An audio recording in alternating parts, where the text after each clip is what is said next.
আসসালামু আলাইকুম সম্মানিত দর্শক শ্রোতা, বর্তমান বাংলাদেশের ট্রেন্ডিং এ যে বিষয়টি রয়েছে সেটি হচ্ছে যে জুমার খুতবা আরবিতে নাকি বাংলাতে, এবং এই ব্যাপারটি নিয়ে বর্তমানে কিন্তু কামড়াকামড়ি চলছে খুবই। তো প্রথমে আমরা আলেম সমাজ থেকে এই সমস্যার সমাধান খুঁজবো এবং তারপরে এই ব্যাপারে কথা বলবো।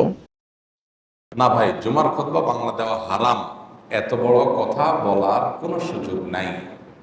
কেউ বলেছেন কিনা আমি জানি না। আরব ওলামাদের অনেকে মাতৃভাষায় খুতবা দেওয়াটাকে উত্তম বলেন এবং মাতৃভাষার বাইরে অন্য ভাষায় আরবিতে খুতবা দেওয়ার ব্যাপারে অনুত্তম বলেন, কেউ সুন্নার খেলাফ বলেন। কিন্তু এটাকে হারাম কেউ বলার দুঃসাহস করেছেন বলে আমার জানা নাই। খুতবার মূল ইবাদত হলো ওয়াজ, অর্থাৎ মুক্তাদিদেরকে একটা বিষয় বুঝানো। জি, বুঝানো। ভাষাটা হলো উপকরণ। জি। এটা নিয়েই আলেমদের ভিতরে কিছু মতভেদ। আমাদের